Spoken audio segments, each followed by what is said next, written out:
Hello friends, welcome to my channel grammar guru. आधीच्या व्हिडिओमध्ये आपण ऑब्जेक्टची डेफिनेशन एक्झाम्पल पाहिलेलं आहे. या व्हिडिओमध्ये आपण ऑब्जेक्टचे दोन प्रकार पाहणार आहे. ऑब्जेक्टचा पहिला प्रकार म्हणजे डायरेक्ट ऑब्जेक्ट आणि दुसरा म्हणजे इनडायरेक्ट ऑब्जेक्ट. डायरेक्ट ऑब्जेक्ट हे व्यक्तीसाठी वापरल्या जाते, म्हणजे व्यक्तीवरून ओळखल्या जाते. आणि इनडायरेक्ट ऑब्जेक्ट हे निर्जीव वस्तूसाठी वापरल्या जाते. निर्जीव वस्तू जर का एखादी असली तर त्याला आपण इनडायरेक्ट ऑब्जेक्ट असं म्हणू शकतो. मग आपण first of all direct object पाहूया. डायरेक्ट ऑब्जेक्ट म्हणजे ज्यावर थेट क्रिया होते त्याला डायरेक्ट ऑब्जेक्ट असं म्हणतात. एक्झाम्पल, राम आंबा खातो.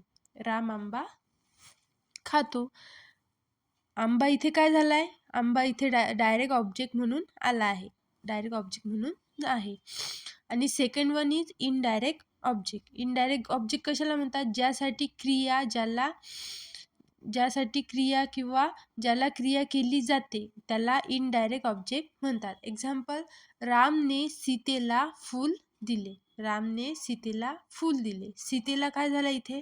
इनडायरेक्ट ऑब्जेक्ट झालाय. आणि इथे फूल काय झालाय? इथं फूल झालाय डायरेक्ट ऑब्जेक्ट. ठीक आहे. आणि आपण याला शॉर्ट फॉर्ममध्ये OI पण म्हणू शकतो आणि OD पण म्हणू शकतो.